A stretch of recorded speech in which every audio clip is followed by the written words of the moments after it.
Las reglas que nos quitan el sentido común son legalismo. Son cosas que nos impiden la verdad, nos impiden la libertad.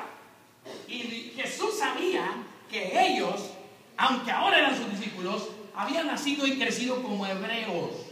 Y que a las autoridades y a las personalidades que habían admirado, respetado y creído que tenían la verdad de Dios eran fariseos y saduceos. Entonces Jesús sabía que tenía que trabajar en la mente de sus discípulos para que cambiaran su forma de procesar sus pensamientos. ¿Está usted aquí conmigo?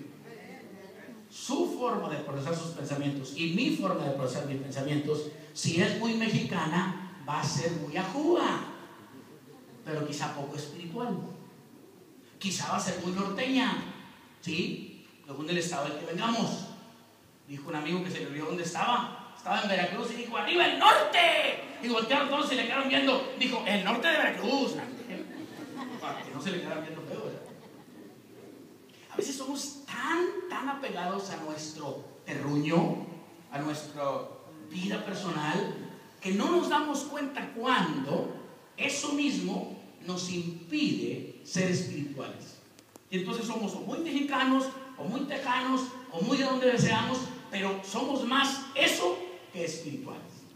Jesús quería, y lo logró realmente, que los discípulos dejaran de ser judíos y se convirtieran en gente con una mentalidad celestial, con una mentalidad conectada al cielo. ¿Está entendiendo eso?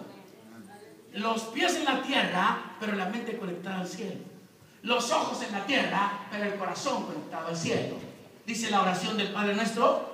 Usted la sabe, ¿verdad? Mucha gente se la sabe de memoria. Padre nuestro que estás en ¿dónde? En los cielos. Dice: venga tu reino, que venga tu reino, que venga tu gobierno. Hágase tu voluntad, así como en el cielo, también en ¿dónde? En la tierra. La única manera de que la voluntad del cielo se haga en la tierra es que los terrícolas, los terrestres, dejemos de ser terrestres y seamos celestiales. ¿Pero cómo voy a vivir en la tierra conectado al cielo? Pues claro que sí. Si tú brincas 1 centímetro, en el momento en que estés arriba, aunque dures 1 segundo, en ese segundo estás en el cielo, no estás en la tierra.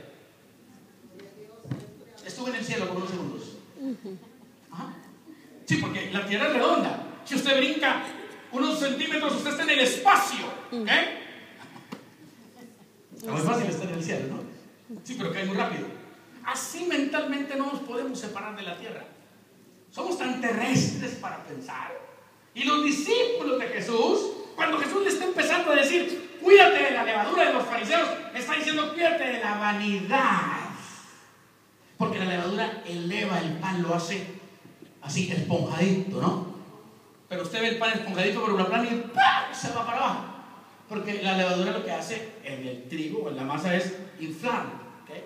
Cuando dice cuídate de la levadura de los fariseos, está diciendo: cuídate de vivir para aparentar lo que no eres y lo que no tienes ni sientes, pero te interesa que los demás piensen que tienes. Cuídate de la levadura de los fariseos. Y en la levadura de los fariseos, en la apariencia de las cosas, ellos tenían descripciones de lo que pensaban que era Jesús. Y Jesús sabía que los mismos discípulos estaban confundidos y no le hacían preguntas claramente de lo que él podría o no ser, porque oían lo que decían. Y aquí viene el argumento: ¿por qué le digo que oían lo que decían? Porque cuando Jesús pregunta en el versículo 13, viniendo Jesús a la región de Cesarea de Filipo, preguntó a sus discípulos diciendo: ¿quién dicen los hombres que es el Hijo del Hombre? Ellos dijeron: unos Juan. ¿Se fijan cómo sí saben lo que dicen los demás? Dice: unos Juan. Le contestaron, tenían bien hecho el reportaje, habían escuchado todas las opiniones. ¿Me está siguiendo la idea? El problema más grande que tienen las personas es alimentarse de las ideas de las demás personas y dejar que las ideas de las demás personas eliminen la idea de Dios para tu vida. Y entonces las ideas de Dios, las palabras de Dios, no son tu guianza, sino las opiniones de los demás. Y entre más los quieras, más les crees. Y a veces entre más les creas, más te engañan. Usted puede decirle que está usted: eso a mí no me pasa. Eso le pasa nomás a los foreños. Eso nos pasa a todos, absolutamente a todos. Cuando actuamos humanamente y nos dejamos impresionar por las opiniones y los criterios de a quien nosotros le hemos dado la clasificación de este es hermano, este es hermanazo, este es hermanillo, este es hermanucho. Clasificaciones, ¿verdad? Cristiano, cristianazo, cristianillo, cristianucho. Por eso me gusta más el español que el inglés, porque es más diverso. Bueno, el inglés también se oye bonito, pero estas derivaciones que hace el español me ayuda a entender la mentalidad con la que nosotros clasificamos a las personas. Escuche bien lo que le voy a decir. Usted ve a una persona y según la apariencia que usted o yo pensamos que tiene la persona, le ponemos una clasificación en automático. La persona se ve muy seria, ¿quién sabe si será un sinvergüenza? Dijo alguien: nunca juzgues un libro por la portada, léelo primero, a ver qué trae.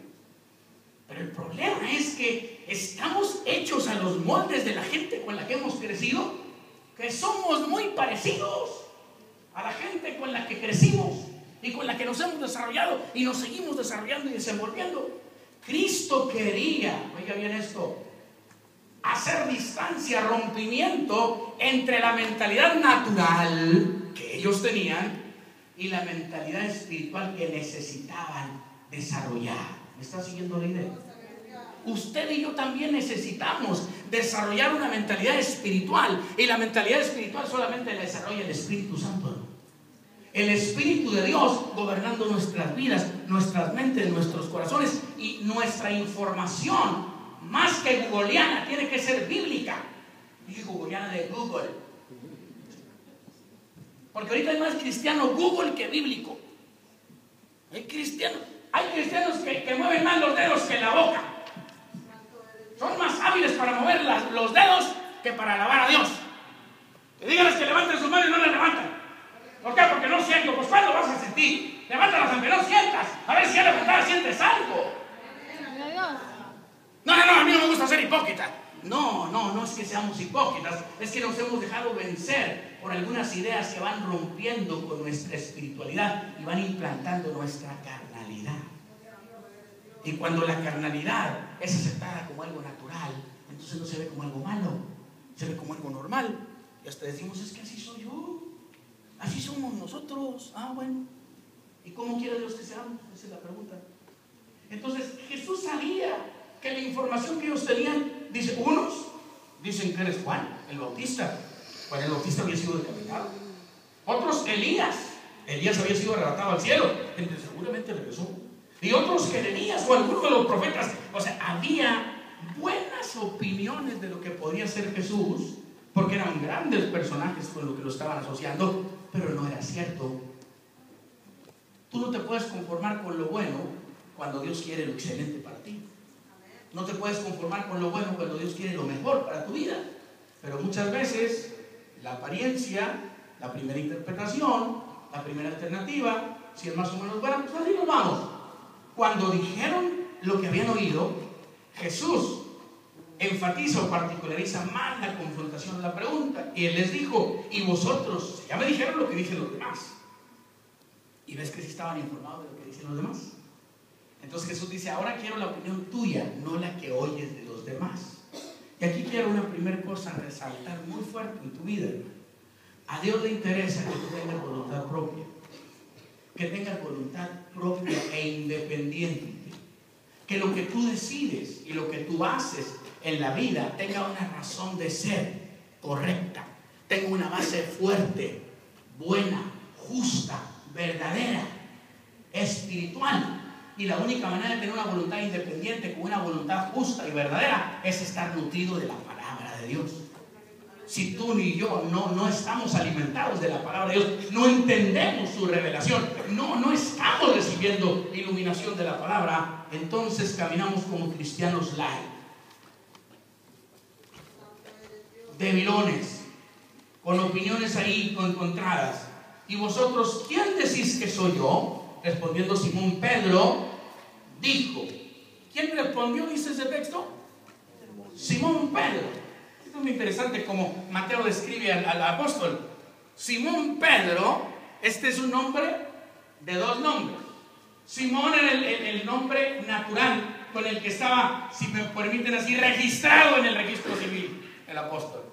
Era Simón, pero Pedro es el nombre que Jesús por primera vez le va a dar como ya un nombre propio de su vida en su propósito espiritual.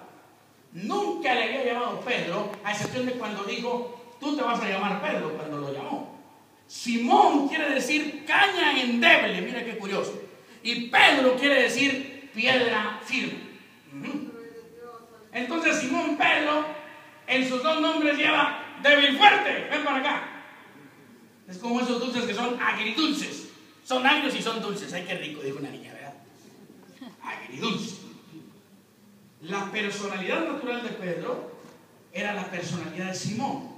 Y Mateo lo describe como Simón Pedro. A la altura que él escribe el Evangelio, ya conocía todo el proceso que Pedro había vivido para dejar de ser Simón y convertirse en Pedro. Pero mire cómo le llama Jesús. Entonces, cuando Jesús le dice, ¿quién decís vosotros? ¿Quién decís que soy yo? Respondió Simón Pedro, dijo, tú eres el Cristo, el Hijo del Dios viviente. Mateo dice, respondió Simón Pedro. Y Jesús, mira cómo le llama, versículo 17. Entonces Jesús le respondió, bienaventurado eres, ¿cómo le dice? Simón, hijo de Jonás. ¿No le llama Simón Pedro todavía? Le dice, bienaventurado eres Simón, hijo de Jonás. A ti, hombre natural, Dios te acaba de meter a una dimensión que se llama revelación. Y entonces, con esa dimensión que se llama revelación, tú ya no vas a ser Simón, hijo de Jonás. Ahora vas a ser Pedro. Y mire cómo se lo va a explicar. Escúcheme bien, hermano. Todos los cristianos podemos quedarnos en la dimensión de Simón, hijo de Jonás, y nunca llegar a la transición de ser un Pedro, un hombre bajo la revelación del corazón de Dios. ¿Cuántos quieren vivir una vida cristiana sin la revelación del corazón de Dios? Ninguno de nosotros. Queremos vivir bajo la revelación del corazón de Dios. Y eso se logra separándonos de lo que Cristo le va a explicar aquí. Le dice, bienaventurado eres Simón, hijo de Jonás, porque no te lo reveló, ¿qué?